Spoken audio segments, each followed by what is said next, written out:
नमस्ते और अंतर्राष्ट्रीय महिला दिवस की आप सबको ढेरों शुभकामनाएं। महिला होना अपने आप में गर्व की बात है और जब आप माँ बनते हैं तो सचमुच एक सम्माननीय अवस्था है। लेकिन इस अवस्था में आने के बाद अक्सर महिलाएं अपने बारे में सोचना, अपना ख्याल रखना भूल जाती है, क्योंकि उनके साथ एक नई जवाबदेही, जिम्मेवारी उनके बच्चों की जुड़ जाती है। लेकिन मैं आज आप लोगों को ये बताऊंगी कि ज़रूरी है कि बच्चे पे ध्यान दिया जाए, परिवार के अन्य सदस्यों पे भी ध्यान दिया जाए, लेकिन सबसे खास ज़रूरी ये है कि आप सबसे पहले अपने ऊपर ध्यान दें। हम अक्सर देखते हैं कि प्रेगनेंसी के दौरान हमें बहुत ही ज़्यादा पौष्टिक चीज़ें और जो हमारी नॉर्मल बैलेंस डाइट होती हैं उससे ज़्यादा खाने के लिए डाइटिशियंस एंड डॉक्टर्स जो है वो सलाह देती हैं। लेकिन प्रेगनेंसी के बाद हमारे भोजन में क्या बदलाव आने चाहिए, हमारे लाइफस्टाइल में क्या बदलाव आने चाहिए, ये जानना भी बहुत ही ज़्यादा ज़रूरी है। कई बार देखते हैं कि प्रेगनेंसी के दौरान जो 9 मंथ्स का जो हमारा ड्यूरेशन है प्रेगनेंसी का, उस दौरान जो वेट बढ़ता है उसे फिर मतलब अगले साल, 1.5 साल, 2 साल तक में भी महिलाएं कंट्रोल नहीं कर पाती। उनका जो ओबेसिटी, मतलब प्रेगनेंसी के दौरान में वो एक नॉर्मल वेट होता है, बट आफ्टर प्रेगनेंसी जब आप बच्चे को जन्म देते हैं इसके बाद वही वेट आपके लिए आपका ओबेसिटी कहलाता है, ओवर वेट कहलाता है। तो हम कैसे उसको मैनेज करेंगे, मेरी आज यही बताने की कोशिश रहेगी।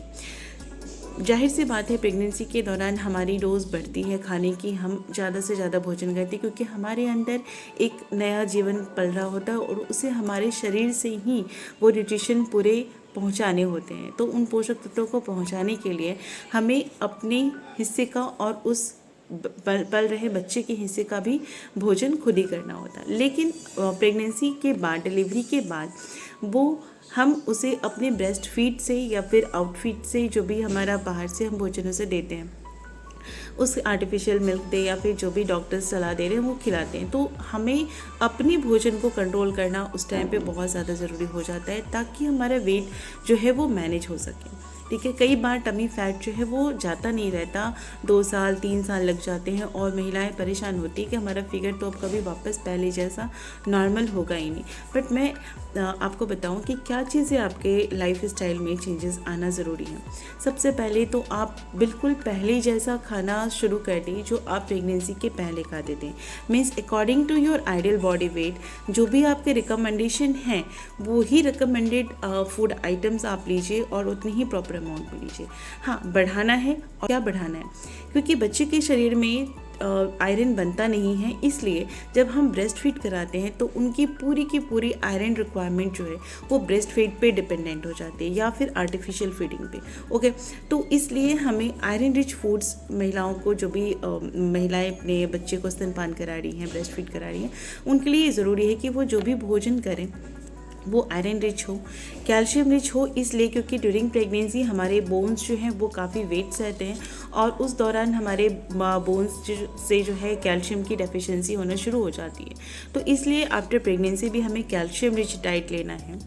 इसके बाद vitamin C rich, iron rich हमें अपने लिए भी ज़रूरी है, क्योंकि during pregnancy means after delivery जो है, जो ब्लीडिंग स्टार्ट होता है, वो ब्लीडिंग के दौरान बहुत सारे शरीर से जो है वो आयरन जो है वो एक्सक्रीट हो जाता है, निकल जाता है, जिसको मेंटेन करने के लिए हमें एक्स्ट्रा आयरन लेने की ज़रूरत होती है। ड्यूरिंग प्रेगनेंसी भी डॉक्टर्स प्रिस्क्राइब करते हैं कि आपको जो है वो कम से कम पूरे 9 महीने के अंदर 90 गोलियाँ तो आपको आयरन की टैबलेट खानी ही खानी है। तो इन सारी चीज़ों को करना, फिर धीरे धीरे आप 6 मंथ्स तक तो आप कुछ भी मत करिए अगर आपने नॉर्मल डिलीवरी दिया है तो भी। अगर आपने सिजेरियन आपका हुआ है तो भी आप कम से कम 6 मंथ्स रुकिए। इसके बाद नॉर्मल फिजिकल एक्टिविटीज़ लाइक थोड़ा योगा शुरू करिए, जितनी आप चल सकते हो आसानी से, जिसमें आपके बॉडी पे कोई स्ट्रेचेस नहीं आए, आपको कोई थकावट महसूस नहीं आए, आपको वीकनेस फील ना हो। आप ऐसे ही आधे घंटे, 20 मिनट, 15 मिनट से स्टार्ट कीजिए, वॉकिंग करिए। ब्रेकफास्ट के बाद और शाम के स्नैक्स के बाद आप 10 से 15 मिनट चलिए, इसके बाद पानी पीजिए। और दोपहर के खाना खाने के बाद और रात के खाना खाने के बाद, यानी लंच एंड डिनर के बाद आप 20-25 मिनट या आधे घंटे के बाद पानी पीजिए।